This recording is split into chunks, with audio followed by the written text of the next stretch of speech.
حضرت ابو الحسن رحمۃ اللہ تعالی علیہ حضرت معاذ ابن جبل رضی اللہ تعالیٰ عنہ کے پاس بیٹھا کرتے تھے. فرماتے ہیں ان سے جو پیار بڑھا تو پھر میرا مصلی سے بھی بڑھ گیا. تابعی ہیں. فرماتے ہیں صحابی رسول سے محبت ہوئی تو ذکر سے بھی ہو گئی, پھر درود شریف سے بھی ہو گئی. محبت ان سے بڑھی تو پھر اللہ نے مسجد کا پیار بھی بڑھا دیا. آپ فرماتے ہیں کہ میری ہر وقت طبیعت چاہتی تھی کہ بس اللہ اللہ کروں, بس اللہ اللہ کروں, بس نہ میں ذرا تھوڑی جان چھڑاؤں لوگوں سے, کو 10 منٹ ملے تو میں کو 4 نفل پڑھ لوں, میں تھوڑا سا نہ بچوں لوگوں سے اور مجھے تسبیح ملے تو میں نہ کو 400-500 دفعہ استغفار پڑھوں, سبحان اللہ الحمدللہ اللہ اکبر لا حول ولا قوت الا باللہ, میں نہ تسبیحات پڑھوں. فرماتے ہیں کہ بچے تھے گھر میں 6-7, غربت تھی, کام ملتا کوئی نہیں تھا, اور میں کام چور نہیں تھا, کام ڈھونڈتا تھا, پر اللہ کی قدرت کے کام نہیں ملتا تھا. فرماتے ہیں کہ میں نے ایک دن اپنی اہلیہ سے کہا کہ آج میں پھر جاتا ہوں کام ڈھونڈنے. تو میری بیوی بڑی فرما بردار تھی, پر اس دن نہ غربت کے ہاتھوں تنگ آ کے کہنے لگی آج نانا کوئی تو چیز لے کے آیا. تو مجھ سے بچوں کی بھوک نہیں دیکھی جاتی, یہ سب روگاں دا روگ محمد جس دا نام غریبی, کنڈ بلا کے لنگ جاندے نہیں دوست یار قریبی. آج نہ کچھ لے کے آیا تو میں بچے لے کے میکے چلی جاؤں گی. شیخ فرماتے ہیں کہ میں بڑا پریشان گھر سے نکلا, پر میں نے صبح سے لے کے زور تک کام ڈھونڈا, کام ملا کوئی نہیں. تو میرے دل میں خیال آیا چلو کام نہیں ملتا تو اللہ اللہ تو کرے نا, چلو بندوں کی مزدوری نہیں ملتی تو رب کریم کی عبادت ہی کرتے ہیں. فرماتے ہیں کہ میں نے نا فرات کے پانی سے وضو کیا, نہر کے, شدید دھوپ تھی, ساتھ ریت تھی اور ریت تپ رہی تھی. میں نے اپنا رومال وہیں مصلی کے طور پر بچھا لیا, اور فرماتے ہیں کہ زور سے لے کر عصر تک نماز پڑھی, دھوپ بھی پورے زور پہ, پر میرے سجدے کا ذوق بھی پورے زور پہ. فرماتے ہیں سورج بھی چمک رہا ہے اور رب کی عبادت کا ذوق بھی پورے زور پہ. میں سجدہ کروں تو پھر میرا اٹھانے کو جی نہ چاہے.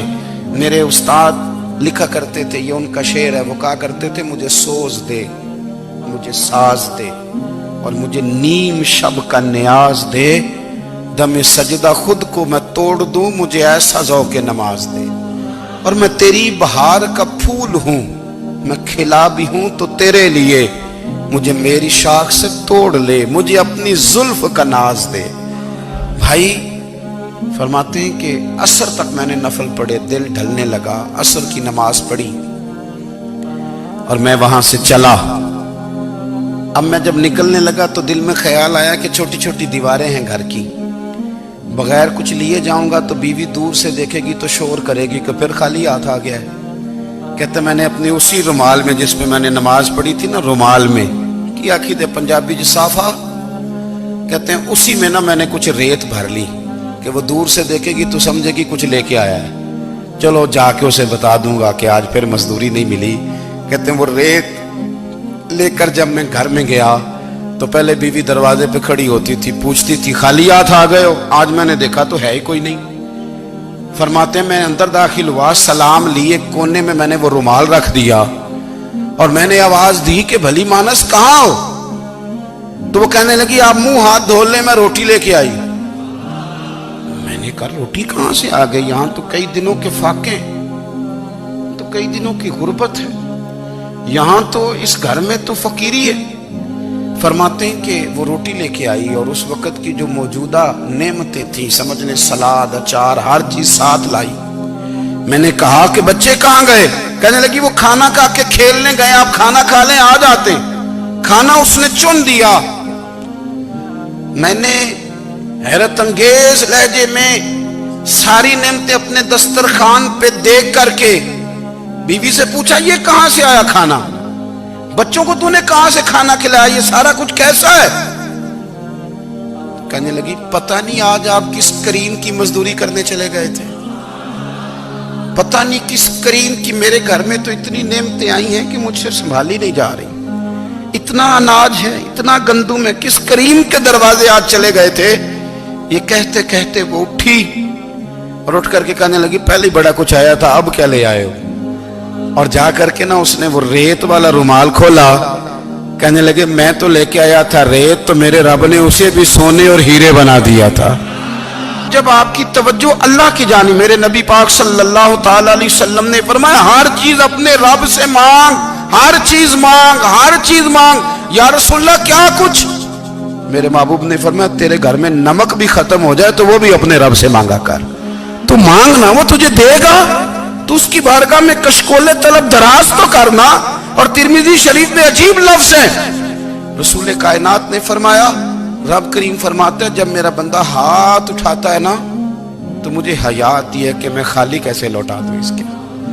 اتنے بڑے بادشاہ کی بارگاہ میں، او بھائی لوگوں سے عزتیں تلاش کرتے ہو تو وہ کیا تمہیں عزت دیں گے؟ وہ تو کل اچھا کہتے ہیں پرسوں برا کہنے لگ جاتے ہیں۔ لوگوں کے سامنے گڈ بک میں آنا چاہو گے تو وہ تو سویرے تمہارے بارے میں کچھ کہیں گے، شام کچھ اور کہیں گے۔ اپنی روحانی زندگی آباد کریں، اپنے مسلح کو وقت دیں، اور دنیا سے چھپ کر اس موبائل کو بند کر کے اور اپنے آپ سے بھی چھپ کے اور تنہا ہو کے چھپا کے سارا کچھ اپنے آنسو اپنے رب کی بارگاہ میں پیش کریں، اس کے حضور حاضری دیں۔ سنو نا ترمذی کی حدیث اور اسے یاد رکھنا، نبی پاک علیہ السلام نے فرمایا اپنے دکھ لوگوں کے سامنے نہ بیان کر دو، سیٹھوں نوابوں کو نہ بتاتے پھر، دنیا داروں کے سامنے جا کے نہ رونا کہ میں تکلیف میں ہوں، پر میں اگر دنیا داروں کو دکھ بتاؤ گے رب تمہیں کبھی غنی نہیں کرے گا۔ اور لوگ ہیں کہ الٹا مذاق اڑائیں گے آپ کی، جس سے بڑی پکی یاری ہے نا، پکی، وہ تب تک پکی ہے جب تک آپ نے 50,000 مانگا نہیں، اور جس وقت آپ نے کہہ دیا کہ میں مجبور ہوں میری مدد کر تو پھر ختم ہو گئی دوستی۔ لوگوں کی تعلقات آپ کے ساتھ تب تک ہیں جب تک آپ ان سے کوئی ضرورت وابستہ نہیں کرتے۔ کریم محبوب فرمانے لگے بندوں کے سامنے دکھ نہ بیان کرنا، اللہ تجھے کبھی غنی نہیں کرے گا۔ تو اپنے دکھ اپنے رب کو بتا، تو دعائیں مانگ، تو اس کی بارگاہ میں حاضر ہو، تو اس کے حضور عرض کر۔ فرمایا اپنے دکھ اپنے رب کو بتا، وہ جلدی کرے یا دیر سے کرے تجھے ساری دنیا سے بے نیاز کر دے گا، تجھے کسی کا محتاج نہیں رہنے دے گا۔